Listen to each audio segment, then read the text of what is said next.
Merci Yvette pour ce témoignage. Aïssatou, alors tu nous as dit que tu es SN.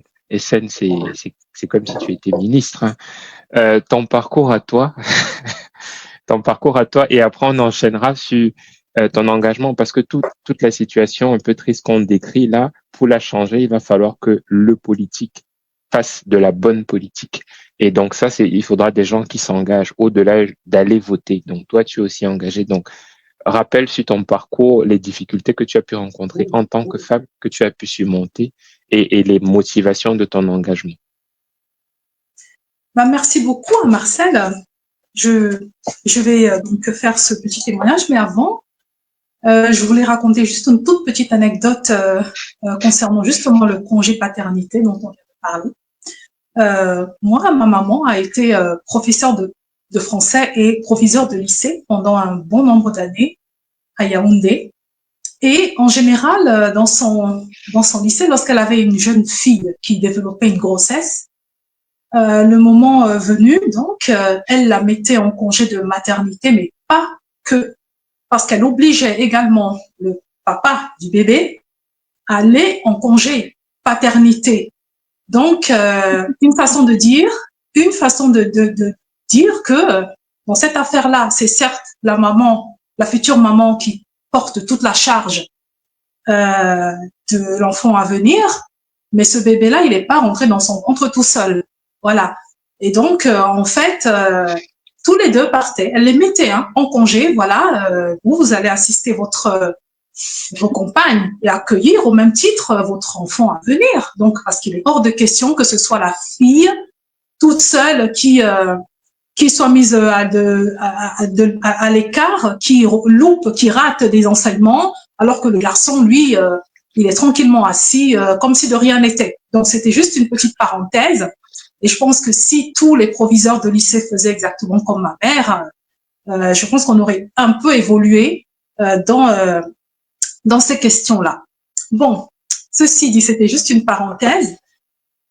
Pour ce qui est de moi et de mon parcours, mon tout petit parcours, puisque ça fait seulement 4 ans en fait que j'ai adhéré au MRC, où honnêtement rien ne me prédestinait à faire la politique, absolument rien du tout, parce que moi je suis issue d'une famille où on a été éduqué par une maman, donc une maman qui nous a éduqués pratiquement toute seule, et où ma maman a toujours mis un point d'honneur à nous éloigner des histoires de politique.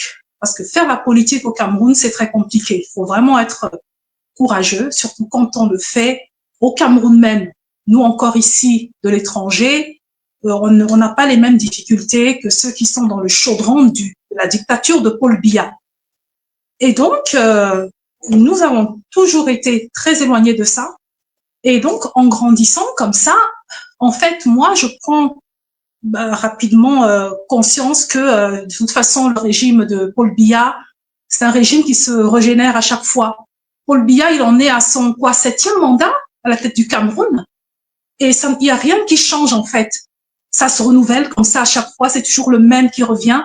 Donc j'ai fini, moi aussi, comme beaucoup de Camerounais, par me résigner à cette situation-là, à me dire que finalement, ça sera toujours le même qui sera là, ou si ce n'est pas lui, ça sera un de ses dauphins, quelqu'un qui l'aura préparé, mais il y aura vraiment aucun véritable changement à la tête du Cameroun. Donc, j'ai fait comme tout le monde, essayer de venir me chercher aussi ici en Europe, chercher une vie meilleure, un peu comme tout le monde, comme nous tous, je pense d'ailleurs.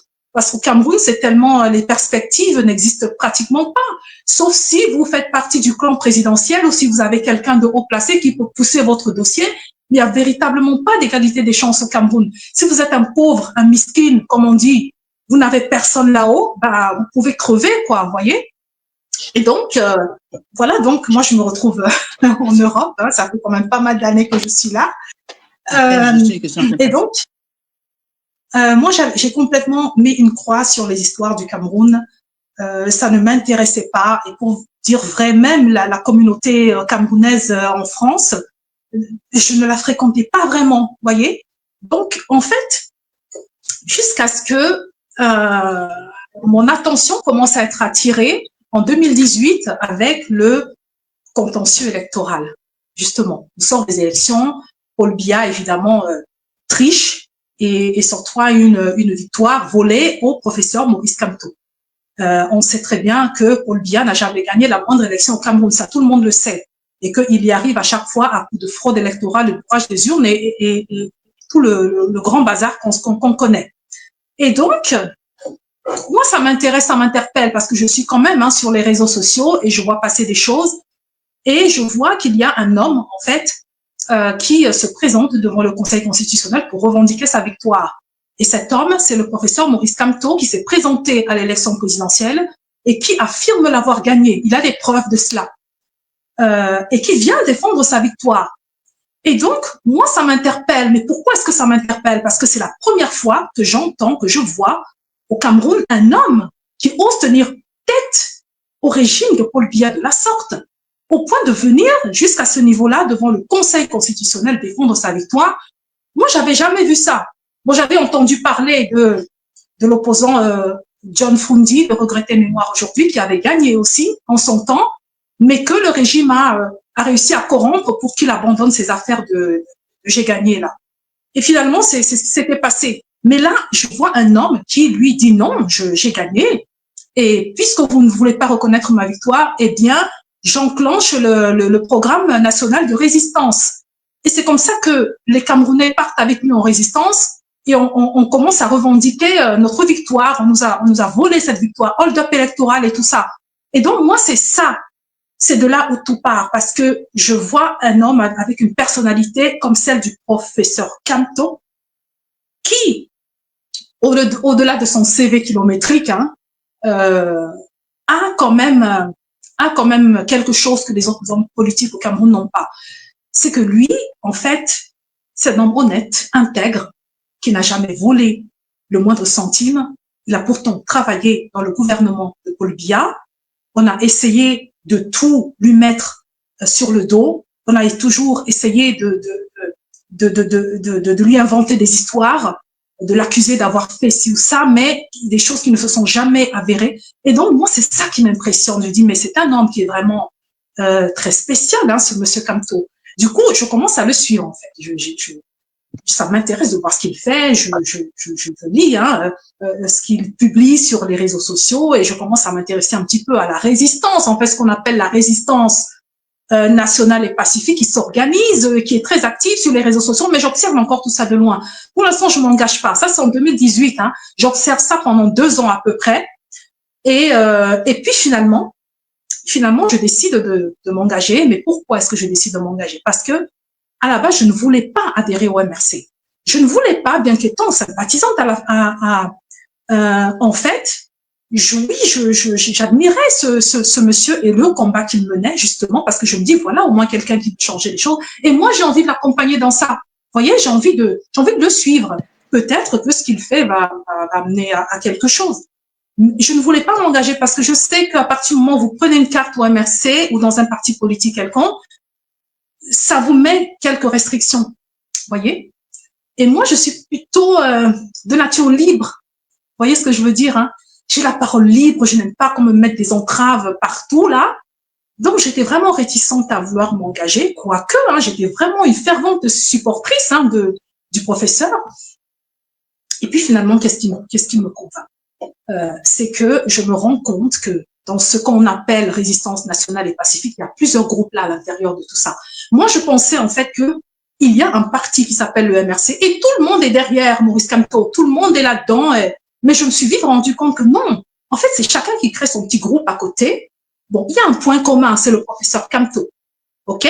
On lutte tous pour revendiquer sa victoire. Mais il y a des petites rivalités où chacun essaye de s'arracher le leadership du groupe le plus influent et tout ça. Et le problème, c'est que moi, je reçois énormément de sollicitations. C'est tout le monde qui veut m'avoir avec lui dans son camp, surtout lorsque je fais ma première publication pour dénoncer, je crois que c'était une lettre que j'ai adressée à l'époque à Célestin Jamen, je me souviens plus très bien. Je lui ai écrit un petit mot très poli d'ailleurs, et et qui a vraiment fait mouche, hein, et je crois que ça est même arrivé aux oreilles du PN, cette affaire-là. En tout cas, on en parlait énormément sur les réseaux sociaux. Et donc, c'est en fait que moi, j'étais perdue. Je pensais, enfin, je me suis retrouvée comme étant dans une espèce de grande jungle comme ça, où je ne savais plus où aller avec tous ces groupes qui me sollicitent et tout ça.